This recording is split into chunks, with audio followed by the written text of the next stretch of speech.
And when it came time to leave, mom and my aunt actually had this little ceremony of praying and worshipping the kayak, all of that jazz.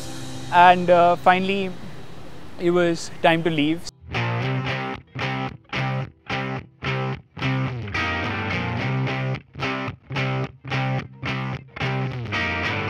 Oddly enough, after the first day, people told me how noisy Gateway was the minute I left, and there was wild cheering and the kids were cheering and all my friends and family were waving out. But out in the water, I didn't hear a thing. It was really quiet on the water. Maybe I just put that out of my mind for a while, but all I could hear was the silence of the sea.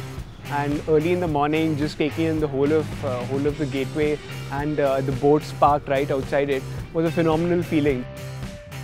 Then began this amazing trip down a stretch that I'd done before.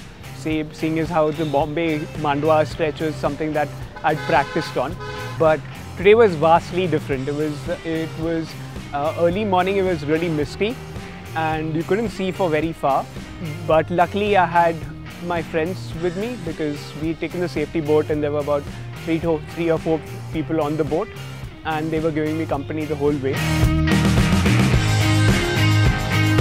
I think 9 kilometers of paddling, when I normally should have seen Pooran bright and clear in front of me, I could just see mist.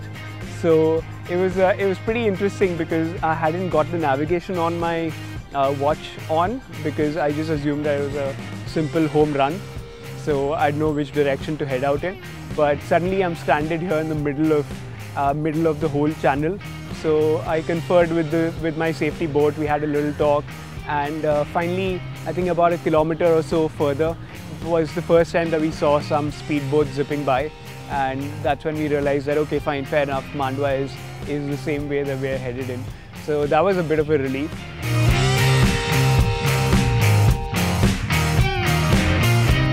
And I found myself at the next beach called Sasavne, and that's when this amazing trip started, where I was in the middle of the sea and there was absolutely nobody for miles, and I completely lost my safety boat, which was another fun thing to do. So I kayaked for about another 45 minutes and I had no sight of the safety boat.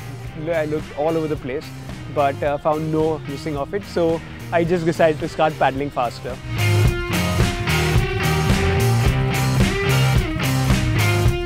And finally, I ended up landing at Kihim, I think about 10 or 11 o'clock.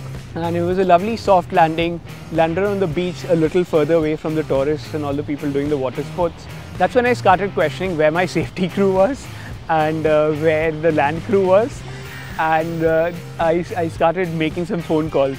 And about 15 minutes later, my mom and my girlfriend arrived because they'd been dropped off in Mandwa and took a rickshaw to come see me.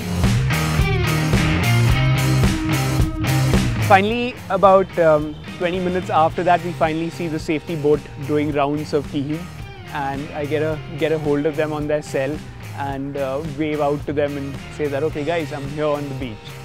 So that was a pretty eventful first day.